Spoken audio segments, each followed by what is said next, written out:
प्रधानमंत्री मोदी परीक्षा पे चर्चा કરી રહ્યા છે। सीधा જઈશું ત્યાં। माँ ने सब रेडी करके रखा था। सुबह स्कूल जाना था, माँ ने सब तैयार करके रख दिया था।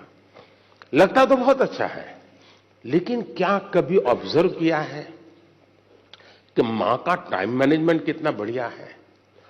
उसको पता है सुबह ये है तो मुझे 6 बजे ये करना पड़ेगा, 6:30 बजे ये करना पड़ेगा, उसको 9 बजे जाना है तो ये करना पड़ेगा, वो 10 बजे घर आएगा तो ये करना पड़ेगा।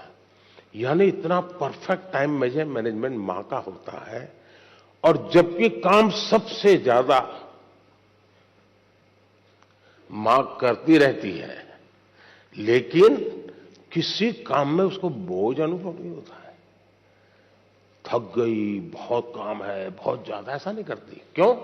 उसे मालूम है कि मुझे इतने घंटे में ये तो करना है। और जब एक्स्ट्रा टाइम मिलता है तब भी वो चुप नहीं बैठती, कुछ न कुछ अपना क्रिएटिव एक्टिविटी करती रहती है। सुई धागा लेके बैठ जाएगी, कुछ तो करती रहेगी। रिलैक्स करने के लिए भी उसने व्यवस्था रखती है। अगर मां की गतिविधि को ढंग से ऑब्जर्व करोगे तो भी आपको एज ए स्टूडेंट अपना टाइम मैनेजमेंट का महत्व क्या होता है। और टाइम मैनेजमेंट ने 2 घंटे, 4 घंटे, 3 घंटे ये नहीं, माइक्रो मैनेजमेंट चाहिए। किस विषय को कितना टाइम देना है, किस काम को कितना टाइम देना है। और इतना बंधन भी नहीं डालने हैं कि बस 6 दिन तक ये करूंगा ही नहीं क्योंकि मुझे पढ़ना है। फिर तो आप थक जाओगे। आप ढंग से उसको डिस्ट्रीब्यूट कीजिए समय को, जरूर आपको लाभ होगा। धन्यवाद।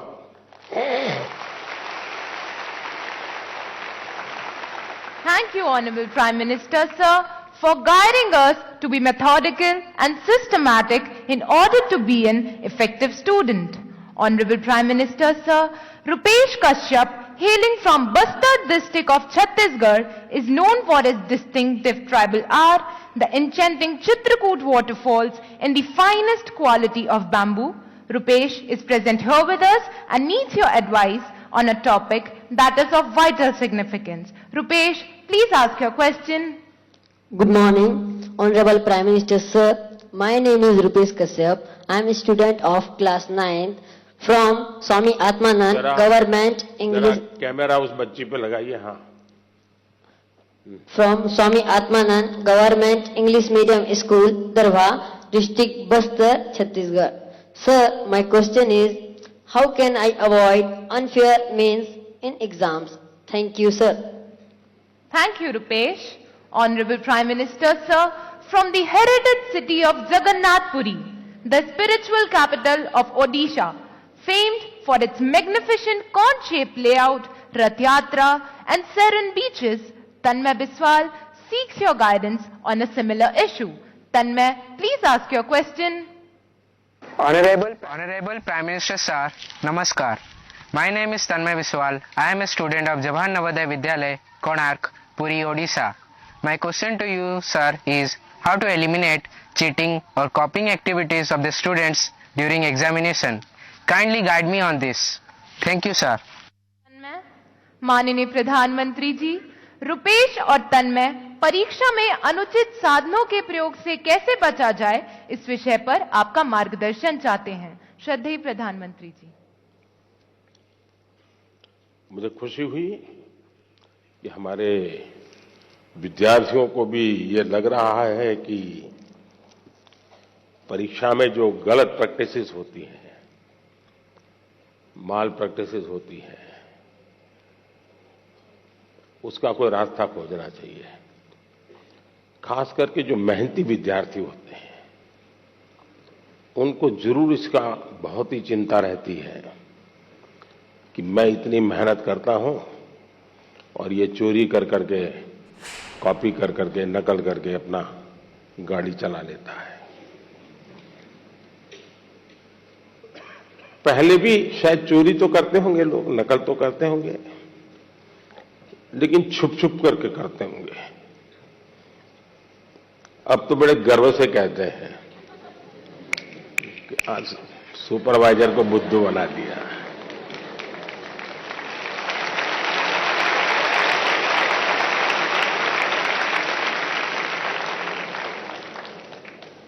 ये जो मूल्यों में बदलाव आया है वो बहुत खतरनाक है और इसलिए समाज एज सच ये हम सबको सोचना होगा। दूसरा अनुभव आया है कि कुछ स्कूल या कुछ ऐसे टीचर्स जो ट्यूशन क्लासेस चलाते हैं उनको भी लगता है कि मेरा स्टूडेंट अच्छे तरह से निकल जाए, क्योंकि मैंने उसके माँ बाप से पैसे लिए हैं, कोचिंग करता था, तो वे उसको गाइड करते हैं, मदद करते हैं नकल करने के लिए। करते हैं ना? ऐसे टीचर होते हैं ना? नहीं होते? तो बोलिए ना। हाँ।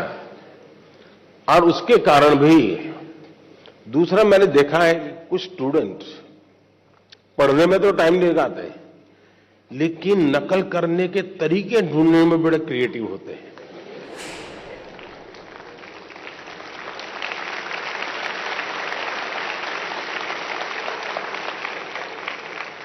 उसमें घंटे लगा देंगे, वो कापली बनाएंगे तो उसमें छोटे छोटे छोटे अक्षरों की बनाएंगे।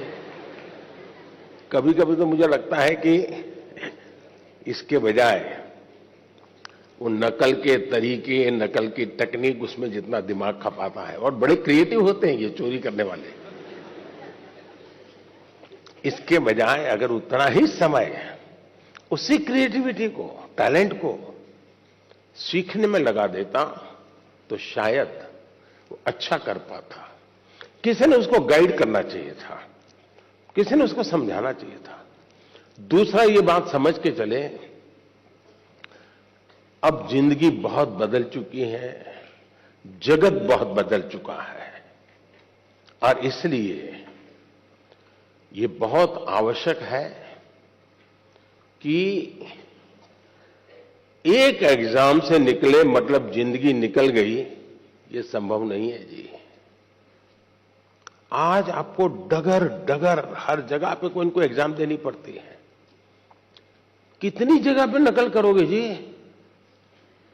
और इसलिए जो नकल करने वाला है वो शायद एक आध दो एग्जाम को तो निकल जाएगा, लेकिन जिंदगी कभी पार नहीं कर पाएगा।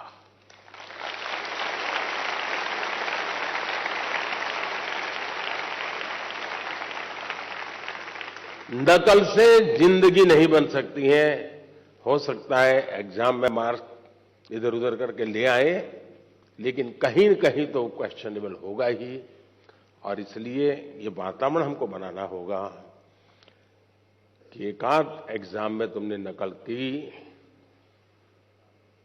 हो गया तुम निकल गए, लेकिन आगे चल करके शायद तुम जिंदगी में फंसे रहोगे। दूसरा, जो विद्यार्थी कड़ी मेहनत करते हैं उनसे भी मैं कहूंगा कि आपकी मेहनत आपकी जिंदगी में रंग लाएगी। हो सकता है कोई ऐसा ही फालतू 2-4 मार्क्स आपसे ऊपर ले जाएगा, लेकिन वो कभी भी आपकी जिंदगी की रुकावट नहीं बन पाएगा। आपके भीतर की जो ताकत है, आपके भीतर की जो ताकत है, वही ताकत आपको आगे ले जाएगी। कृपा करके उसको तो फायदा हो गया, चलो मैं भी उस रास्ते पर चल पड़ूं, ऐसा कभी मत करना, कभी मत करना दोस्तों। एग्जामें तो आती हैं जाती हैं, हमें जिंदगी जीनी है, जी भर के जीनी है, जीतते जीतते जिंदगी जीनी है। और इसलिए हमें शॉर्टकट की तरफ नहीं जाना चाहिए। और आप तो जानते हैं, रेलवे स्टेशन पर आपने देखा होगा, हर रेलवे स्टेशन पे पटरी जहां होती है ना, वहां ब्रिज होता है। तुम लोग ब्रिज पे जाना पसंद नहीं करते, पटरी कूद करके जाते हैं। कोई कारण नहीं, ऐसे ही बस मजा आता है। तो वहां लिखा है shortcut will cut you short. इसलिए कोई अगर शॉर्टकट से कुछ कर लेता होगा, आप उसके टेंशन को पालिए मत, आप अपने आप को उससे मुक्त रखिए, आप अपने पर फोकस कीजिए, आपको अच्छा परिणाम मिलेगा। धन्यवाद। धन्यवाद माननीय प्रधानमंत्री जी, आपके वचन सीधे हमारे हृदय में उतर गए हैं। आपका धन्यवाद। Honourable prime minister sir, from Palakkad, the land of paddy fields, where the gentle breeze carries the aroma of harvested crops and the sound of traditional Kerala music, Sujal K seeks your guidance. Sujal, please ask your question. नमस्कार आदरणीय प्रधानमंत्री महोदय, मेरा नाम तेजस सुजय है। मैं 9वीं कक्षा में केंद्रीय विद्यालय कंजीकोट एर्नाकुलम संभाग का छात्र हूँ। मेरा प्रश्न यह है, हार्ड वर्क और स्मार्ट वर्क में से कौन सा वर्क जरूरी है? क्या अच्छी परिणामों के लिए दोनों जरूरी हैं? कृपया अपना मार्गदर्शन दीजिए। धन्यवाद श्रीमान। Thank you, Sujal. Honorable Prime Minister sir. क्या सवाल था उनका? क्या पूछ रहे थे? सर, हार्ड वर्क के बाद। हार्ड वर्क और स्मार्ट वर्क। हार्ड वर्क और smart work. Thank you sir.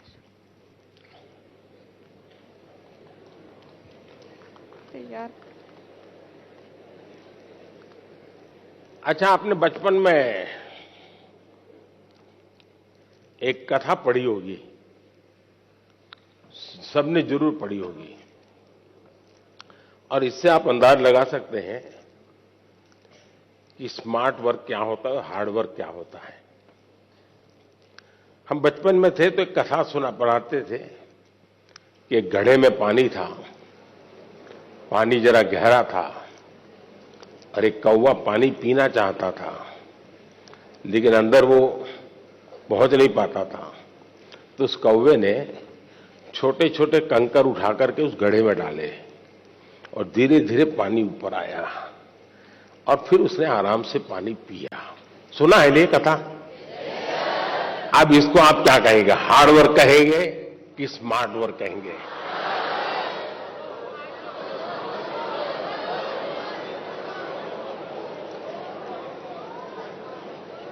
और देखिए, ये जब कथा लिखी गई ना, तब स्ट्रॉ नहीं था, वरना एक कौवा बाजार में जाके स्ट्रॉ लेके आता। देखिए, कुछ लोग होते हैं जो हार्ड वर्क ही करते रहते हैं, कुछ लोग होते हैं जिनके जीवन में हार्ड वर्क का नामो निशान नहीं होता है, कुछ लोग होते हैं जो हार्डली स्मार्ट वर्क करते हैं, और कुछ लोग होते हैं जो स्मार्टली हार्ड वर्क करते हैं।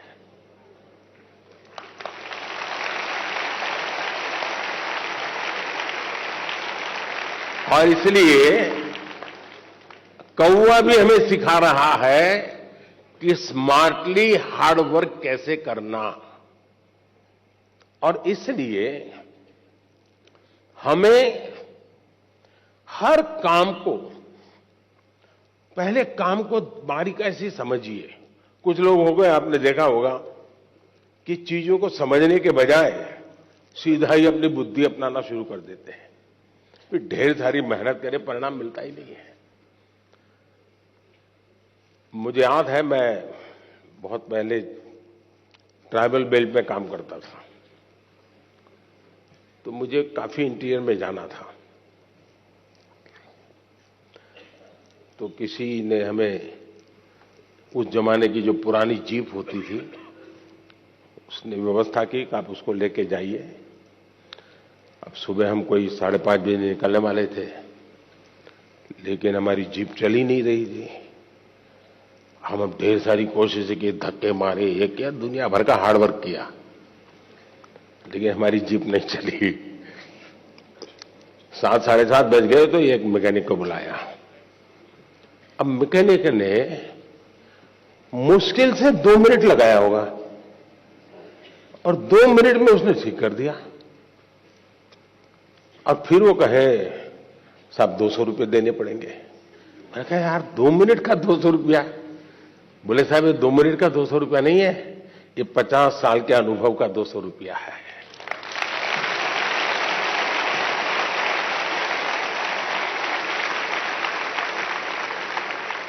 अब हम हार्ड वर्क कर रहे थे, जिम नहीं चल रही थी, उसने स्मार्टली थोड़े से बोल्ट टाइट करने थे, हार्डली उसको 2 मिनट लगा होगा जी, गाड़ी चल गई।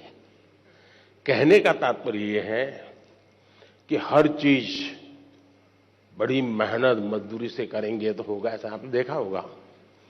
पहलवान जो होते हैं, यानी जो खेलकूद की दुनिया के लोग होते हैं, उसको कौन सा खेल से वो जुड़ा हुआ है, उस खेल में उसको किस मसल्स की जरूरत होती है। जो ट्रेनर होता है उसको मालूम है, अब जैसे विकेट कीपर होगा तो विकेट कीपर को ऐसे ही झुक करके घंटों तक खड़े रहना होता है। अब हमें क्लास में कुछ गलत किया और टीचर कान पकड़ के नीचे बिठा देते हैं, ऐसे हाथ पैर में अंदर डाल के, तो कितना दर्द होता है कि नहीं होता है? एक तो साइकोलॉजिकल भी होता है, फिजिकल भी होता है कि पैर ऐसे करके कान पकड़ के बैठना होता है, तकलीफ होती है ना।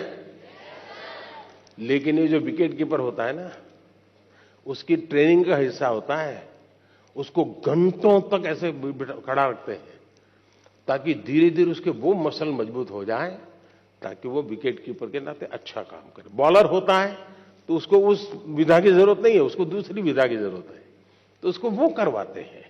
और इसलिए हमें भी जिस चीज पे जरूरत है वहीं फोकस करना चाहिए जो हमारे लिए उपयोगी है। हर चीज प्राप्त करने की कोशिश से मेहनत बहुत लगेगी, हाथ पैर ऊंचे करते रहो, दौड़ते रहो, डिगना करो, फलाना करो, जनरल हेल्थ के लिए, फिटनेस के लिए ठीक है। लेकिन अगर मुझे अचीव करना है तो उन स्पेसिफिक एरियाज को मुझे एड्रेस करना होगा, और ये जिसको समझ होती है वो परिणाम भी देता है। अगर बॉलर है और उसके ये मसल्स ठीक नहीं है तो कहां बॉलिंग कर पाएगा, कितनी ओवर कर पाएगा। जो लोग वेट लिफ्टिंग करते हैं उनके अलग प्रकार के मसल्स को मजबूत करना होता है। हार्ड वर्क तो वो भी करते हैं, लेकिन वो स्मार्टली हार्ड वर्क करते हैं। इसलिए इस स्थिति को जानना, ये अपने आप में ईश्वर ने आपको शक्ति दी है, आपके टीचर्स ने शक्ति दी है, आपके परिवार ने शक्ति दी है। और मैं तो चाहूंगा हर मां बाप से आप बच्चों का सही मूल्यांकन कीजिए, उनको उनके अंदर हीन भावना पैदा होने मत दीजिए, लेकिन सही मूल्यांकन कीजिए। कभी कभी आप लोग उसको कोई बहुत बड़ी महंगी चीज लानी है तो आप आराम से उसको कहें नहीं भैया अपने घर की इतनी ताकत नहीं है, ये चीज हम नहीं ला पाएंगे, ऐसा करो 2 साल इंतजार करो, उसमें कुछ बुरा नहीं है। अगर आप घर की स्थिति के संबंध में बच्चे से एनालिसिस करते हैं तो उसमें कुछ बुरा नहीं है। और इसलिए हम एक सामान्य स्तर के व्यक्ति हैं, और ज्यादातर लोग सामान्य स्तर के ही होते हैं जी, एक्स्ट्रा ऑर्डिनरी बहुत कम लोग होते हैं जी। लेकिन सामान्य लोग असामान्य काम करते हैं, और जब सामान्य व्यक्ति असामान्य काम करते हैं तब वो कहीं ऊंचाई पर चले जाते हैं, एवरेज के मानदंड को तोड़ करके निकल जाते हैं।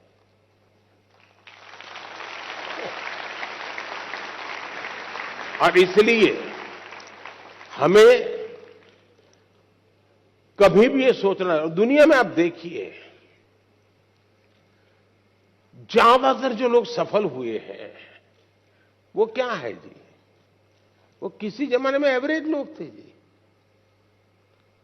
असामान्य काम करके आए हैं, बहुत बड़ा परिणाम लेके आए हैं।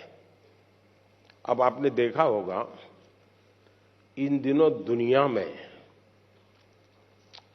पूरे विश्व की आर्थिक स्थितियों की चर्चा हो रही है।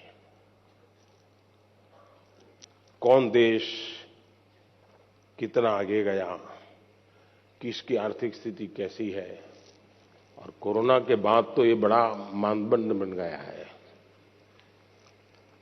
और ऐसा तो नहीं है कि दुनिया के पास अर्थवेत्ताओं की कमी है। बड़े बड़े नोबेल प्राइज विनर हैं जो गाइड कर सकते हैं कि ऐसा करने से आर्थिक स्थिति ऐसी बनेगी, ऐसा करने से ऐसी आर्थिक स्थिति। कोई कमी नहीं है। ज्ञान का प्रवाह बांटने वाले तो हर गली मोहल्ले में आजकल अवेलेबल है, और कुछ विद्वान भी अवेलेबल है जिन्होंने बहुत कुछ किया है। लेकिन हमने देखा है कि भारत आज दुनिया में आर्थिक जो तुलनात्मक हो रहा है, भारत को एक आशा की किरण के रूप में देखा जा रहा है।